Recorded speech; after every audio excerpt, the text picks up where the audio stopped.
அஸ்ஸலாமு அலைக்கும் வரஹ்மத்துல்லாஹி வபரகாத்துஹு. Welcome to Tamil Islamic Hidaya.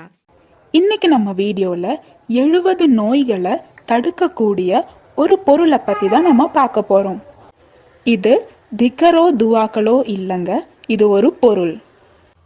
நபி ஸல்லல்லாஹு அலைஹி வஸல்லம் சொல்லி தந்த இந்த ஒரு சுன்னத்தை நம்ம ஃபாலோ பண்ணோம்னா 70 நோய்கள் நமக்கு வராமல் இருக்கும். குஷ்டம், பல்வலி, வயிற்று வலி, வெள்ளை பாண்டு, அஜீர்ண கோளாறு போன்ற 70 நோய்களை தடுக்கக்கூடிய இந்த ஒரு பொருள் தான் உப்பு. நிறைய பேர் நான் சொல்ற இந்த விஷயத்த நம்ப மாட்டீங்க. ஆனா உப்புக்கான மகிமைய நபி ஸல்லல்லாஹு அலைஹி வஸல்லம் அலி இப்னு அபூ தாலிப் கிட்ட சொன்ன ஒரு ஹதீஸை இப்ப நம்ம பார்க்கலாம்.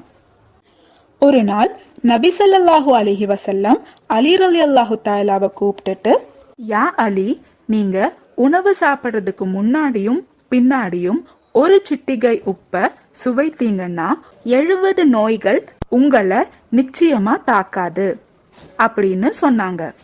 இன்னொரு ஹதீஸின் படி உப்புக்கு 70 நோய்களை குணமாக்கக்கூடிய சக்தி இருக்கு. உப்போட மகிமையை தெரிஞ்ச ஒருத்தர் உப்பை தவிர வேற எந்த மருந்தையும் உட்கொள்ள மாட்டான்னு இமாம் பாக்கிர் அலைஹிஸ்ஸலாம் சொல்லியிருக்காங்க. இனி உப்பை பத்தின சயின்டிஃபிக்கான சில விஷயங்களை பார்க்கலாம். உப்பு உமிழ்நீரை சுருக்க வைக்கக்கூடிய ஒரு அற்புதமான பொருள். நீங்க உமிழ்நீரோட உணவு சாப்பிடும் போதுதான் செரிமானம் சீரா நடக்கும். நம்ம உடம்புல பாஸ்போரிலேஷன் அப்படின்னு ஒரு ப்ராசஸ் நடக்குது. நம்ம உணவுல இருக்கிற சத்துக்களை உறிஞ்சி உடம்புக்கு செலுத்துறது தான் பாஸ்போரிலேஷன். இந்த ப்ராசஸை தூண்டக்கூடிய ஒண்ணுதான் உப்பு. நம்ம குடல்ல இருக்கிற நீர்ச்சத்தை அப்சர்வ் பண்ண உப்பு ரொம்பவே தேவையான ஒரு பொருளா இருக்கு. இந்த வீடியோவை கேட்டதுக்கு அப்புறம் உப்புக்கு இவ்வளோ மகிமை இருக்குன்னு உப்பை அதிகமாகவும் சாப்பிடாதீங்க. உப்பை அதிகமா சாப்பிட்டீங்கன்னா high blood pressure, hyper acidity, ulcer போன்ற நோய்கள் வரவும் வாய்ப்பு இருக்கு. அதனால நம்ம எல்லாரும் அளவோட உப்பு உபயோகிக்கலாம்.